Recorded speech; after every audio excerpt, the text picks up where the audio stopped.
ನೀವು ಕೂಡ ನಿಮ್ಮ ಲೈಫ್ ಸ್ಟೈಲ್ ಬ್ರ್ಯಾಂಡ್ನ ಸ್ಟಾರ್ಟ್ ಮಾಡಬೇಕು ಅಂದ್ಕೊಂಡಿದ್ದೀರಾ? ಹೇಗೆ ಮಾಡೋದು ಅಂತ ಕನ್ಫ್ಯೂಸ್ ಆಗ್ತಿದ್ದೀರಾ? ಪ್ರಾಡಕ್ಟ್ಸ್ ಇದೆ, ಹೇಗೆ ಸ್ಟಾರ್ಟ್ ಮಾಡೋದು ಗೊತ್ತಿಲ್ಲ, ಹೇಗೆ ಟೆಕ್ ವೆಬ್ಸೈಟು ಎಲ್ಲ ಕನ್ಫ್ಯೂಸ್ ಆಗ್ತಿದೆ. ಸಪ್ಲೈಯರ್ಸ್ ಕನ್ಫ್ಯೂಸ್ ಮಾಡ್ತಿದ್ದಾರೆ. ಇನ್ಸ್ಟಾಗ್ರಾಮಲ್ಲಿ ಪೋಸ್ಟ್ ಹಾಕ್ತಾ ಇದ್ದೀನಿ, ಆದರೆ ಸೇಲ್ಸ್ ಬರ್ತಾ ಇಲ್ಲ. ನಾನು ಇದೇ ಸಿಚುವೇಷನಲ್ಲಿದ್ದೆ. ಈಗ 0 ಫಾಲೋವರ್ಸಿಂದ ಆಲ್ಮೋಸ್ಟ್ 10 ಲಕ್ಷಕ್ಕೆ ನನ್ನ ಬಿಸ್ನೆಸ್ ಇಂಪ್ರೂವ್ ಆಗಿದೆ. ನೀವು ಕೂಡ ನಿಮ್ಮ ಲೈಫ್ ಸ್ಟೈಲ್ ಬ್ರ್ಯಾಂಡ್ನ ಹೇಗೆ ಶುರು ಮಾಡೋದು ಅಂತ ಯೋಚನೆ ಮಾಡ್ತಿದ್ದೀರಾ? ಪ್ರಾಡಕ್ಟ್ಸ್ ಇದೆ, ಆದರೆ ಹೇಗೆ ಅದನ್ನು ಪ್ರಮೋಟ್ ಮಾಡೋದು ಗೊತ್ತಾಗ್ತಿಲ್ಲ. ಸಪ್ಲೈಯರ್ಸ್ ತುಂಬ ಕನ್ಫ್ಯೂಸ್ ಆಗ್ತಿದೆ.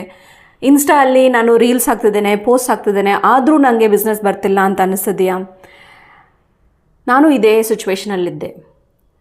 ಈಗ ನನ್ನ ಬ್ರ್ಯಾಂಡ್ನ ಸ್ಕೇಲ್ ಮಾಡಿದ್ದೇನೆ. ನಂದು ಮೈಂಡ್ ಇನ್ ವೋಗ್ ಅಂತ. ನಾನು ಇದೇ ಸೀಕ್ರೆಟ್ನ ನಿಮಗೂ ಹೇಳ್ಕೊಡ್ತೇನೆ.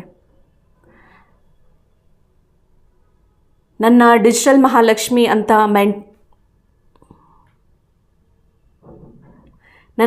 ಮಹಾಲಕ್ಷ್ಮಿ ಅನ್ನೋ ಮಾಸ್ಟರ್ ಕ್ಲಾಸ್ಗೆ ಜಾಯಿನ್ ಮಾಡ್ಕೊಳ್ಳಿ. ಅದಕ್ಕೆ ಲಿಂಕ್ ಕೆಳಗೆ ಕೊಟ್ಟಿದ್ದೇನೆ.